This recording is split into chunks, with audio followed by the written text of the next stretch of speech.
Kayo po ba mga bossing ko ay isa sa mga nagnanais na yumaman, maging matagumpay sa buhay, lahat ng mga pangarap ay matupad? Ako po ay may share sa inyo mga bossing. Subukan nyo po ito, proven po ito mga bossing. Basta kapag gumawa ka ng ganito, naniniwala ka na mababago ang takbo ng inyong pamumuhay ha.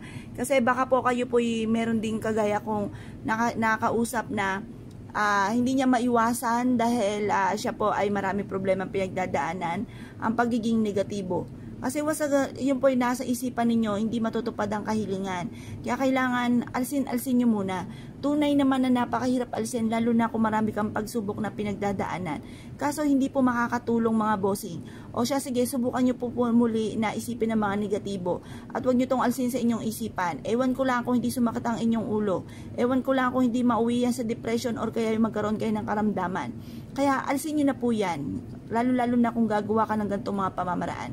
Dahil hindi makakatulong, bagos ay maaaring kayo po yung magkaroon pa ng karamdaman, 2 hospital ang inyong papupuntahan, yung inyong karamdaman, at ganoon din po sa depression, mental, hospital. Ngayon po mga bossing, kaya kailangan iwaksin nyo na po yan. Like ko tinuturo sa mga iba, na huwag nyo nang pahirapan ang inyong sarili, huwag nyo isipin ang isipin.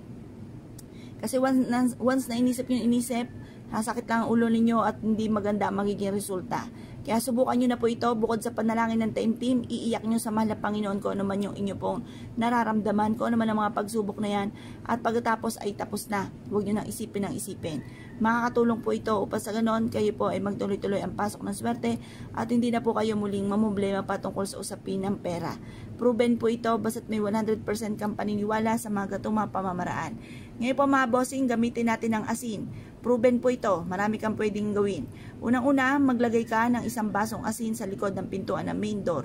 Or kung meron kayong halaman sa inyo pong gilid bago pumasok ng inyo pong main door, ilagay nyo sa may, yung hindi mababasa, yung inyo pong asin mga bossing.